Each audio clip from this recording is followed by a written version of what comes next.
Today, when I read verse 34 of chapter 38 from the book of Job, I paused and reflected on its meaning. Thinking of the once-in-a-century hurricane that Florida experienced 2 weeks ago, then I'll just draw while chatting with you about my insights. In verse 34, God asks Job, "Can you raise your voice to the clouds so that an overwhelming rain covers you?" This question is not only God's inquiry to Job, but also a question posed to each of us. Can you call upon the clouds to cover the earth? This question suddenly brings us to the core of the relationship between humans and nature. Even in today's technologically advanced world, we can predict the weather and even influence local environments through techniques such as artificial rainfall. But can we really have complete control over the weather? Can we make the sky act according to our will? Can we command the clouds to gather and bring down the sweet rain? The answer is clearly negative. We rely on sunlight, air, and rain to survive. These natural elements sustain our lives, but we cannot dominate the way they function. We can predict the power of the hurricane coming to Florida and the time of its arrival. However, in the face of a hurricane, it makes us realize that our abilities are actually very limited in front of nature.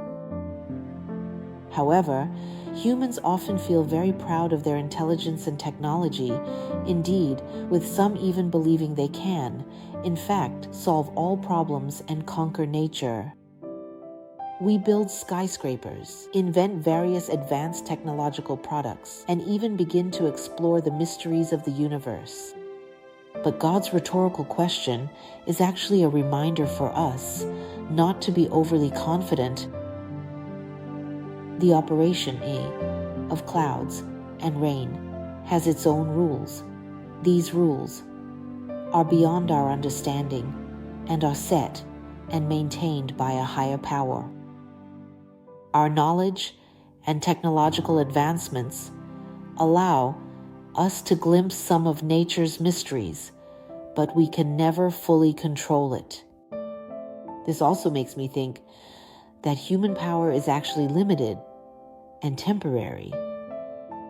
The power of nature or divine authority is eternal and not constrained by time and space. When we face nature and higher powers, we should hold a sense of awe and maintain humility. We should not think that we can do as we please and change nature at will. We should think about how to coexist harmoniously with nature. Respect the laws of nature. Looking at the natural world again, it has a sacred order. The seasons change. Day and night alternate. The tides rise and fall, and everything operates in an orderly manner. Never wrong. This precise rule not only provides us with the conditions for survival, it also maintains the balance of the entire world.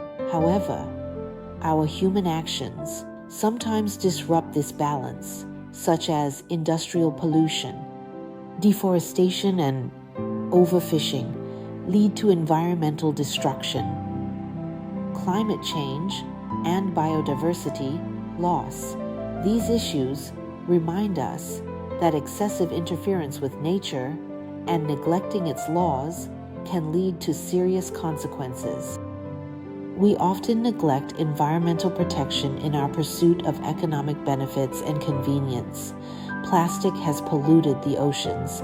Greenhouse gases have led to global warming. Extreme weather is frequent.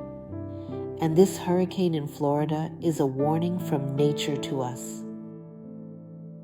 Therefore, we should learn to respect nature, follow its laws, and not attempt to resist or change this sacred order, but rather find our place within it and coexist harmoniously with nature.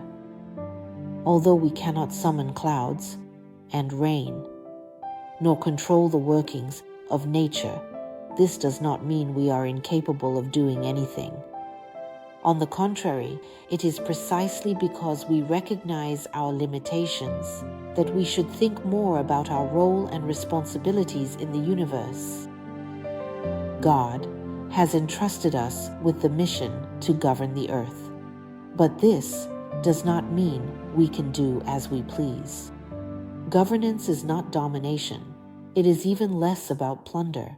Rather, it is about protection, care, and management. We should live responsibly and protect our shared home based on respect for natural laws. In our daily lives, there are actually many things we can do.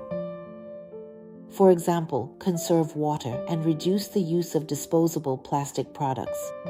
Choosing low-carbon travel and supporting environmental protection efforts, among other things. These seemingly small actions are all part of fulfilling our responsibilities to the earth. True wisdom lies not in what we can do, but in knowing what we should do and what we should not do. Understanding our limitations and finding our place within the divine order is what we should pursue. Finally, I would like to conclude my sharing today with a passage from the book of Isaiah, chapter 55, verses 8 to 9. Jehovah said, "My thoughts are not your thoughts, neither are your ways my ways. As the heavens are higher than the earth, so are my ways higher than your ways, and my thoughts higher than your thoughts." Human thoughts and paths can never be compared to the thoughts and ways of God. Let us no longer face nature as conquerors, but coexist with it as guardians and stewards, as protectors. How to find one's rightful place in this grand universe? Learn to have reverence. Learn to be humble. Learn to coexist harmoniously with nature and fulfill one's mission. Let God's will be fulfilled in our time. Amen.